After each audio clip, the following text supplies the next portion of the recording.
Mambo yako wewe. Huyu jamaa kumbe anakaa hapa. Huyu tunaishi naye hapa. Hauna mdai mimi huyu. Unamdai huyu.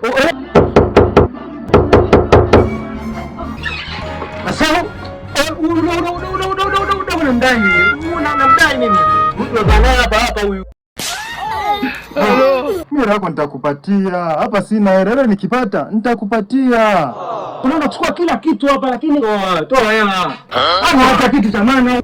Tutakuja hata kesho. Hapana, huyu dogo anadharau sana, hapo ni kitambo. God have mercy upon us. Tunawacha sio ni hapo. Hamna, mimi bado yanipa hela yangu hata hapo tu, hamna shida. Au kwani kuna mtu anatuona hapo? Hamna. Mimi nambaka huyu. Go. Usifanye hivyo bwana.